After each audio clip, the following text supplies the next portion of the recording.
video filmed in 2017, so exciting.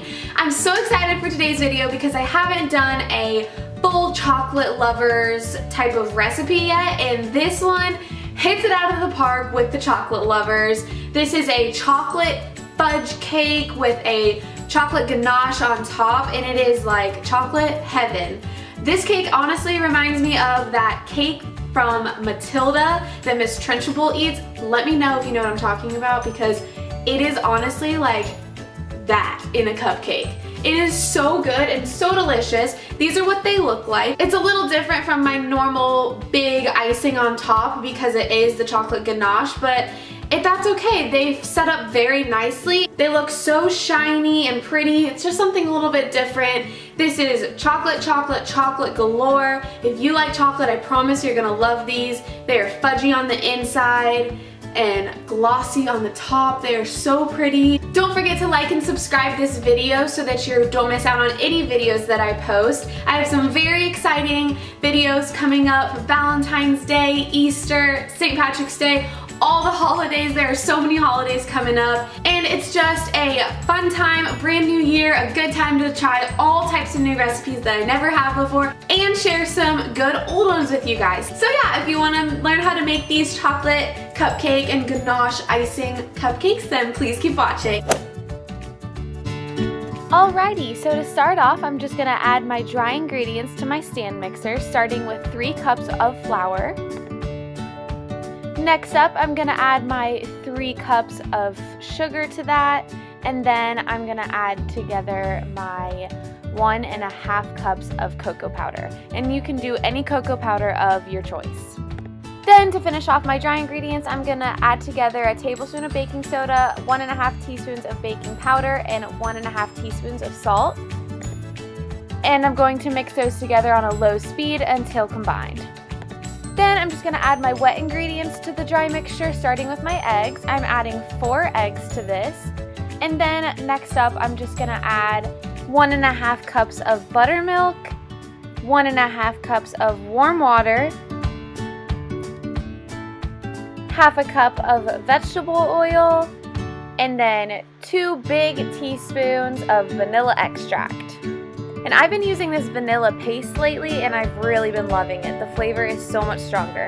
Now this is just a little trick that I use, covering my stand mixer with a towel so that my ingredients don't fly everywhere, and it works really, really well if you guys want to try this out. Now I'm just going to fill my cupcake pan with cupcake liners and fill each of those about 2/3 way full with my mixture.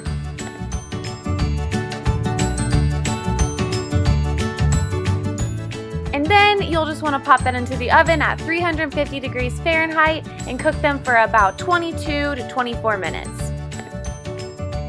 Now we can start our fun chocolate ganache. So I'm just putting the stove onto a medium heat, and this recipe just includes 2 ingredients, heavy cream and chocolate chips. So I'm just adding a pint of my heavy cream to the saucepan on medium heat, and I'm going to bring that into a simmer.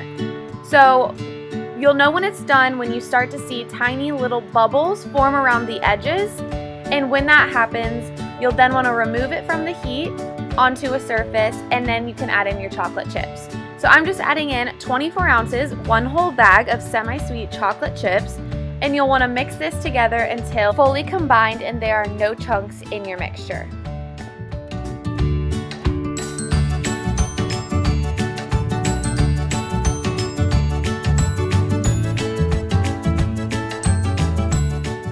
Once that's fully combined, you can go ahead and chill your mixture until it reaches a spreadable-like consistency, which might take about 30 minutes, maybe longer.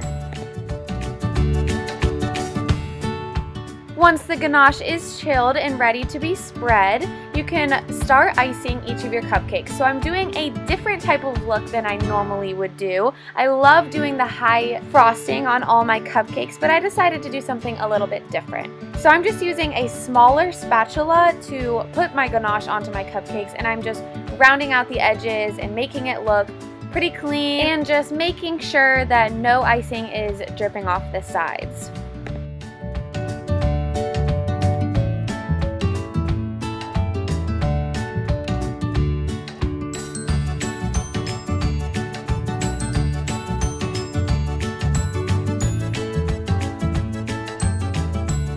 So once I got to my last cupcake to ice for this video, I figured out a much easier method, just dipping it right into the pan and it comes out perfect.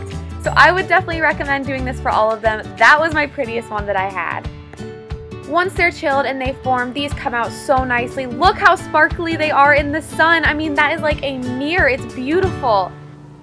So that's all there is to these little chocolate heaven cupcakes. Also with these chocolate cupcakes, or any chocolate cupcakes for that matter, just keep in mind that the better cocoa powder that you use, the better the cupcakes are going to be. Or if you prefer a certain type of chocolate, then try and find a cocoa powder of that chocolate. Like the Hershey chocolate cocoa powder would be perfect if you love Hershey chocolate. And then I used this cocoa powder for this recipe. It's actually a vegan one that I found at Whole Foods. So it's totally up to you, but just keep that in mind. If you're using a nicer chocolate, it's probably going to taste a little bit better and richer. Thank you guys so much for watching this video. These Matilda inspired cupcakes.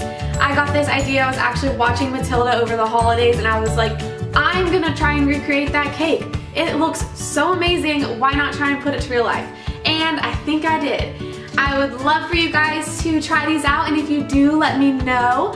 And make sure you like and subscribe to see more videos in the future, and I hope to see you guys next time. Bye!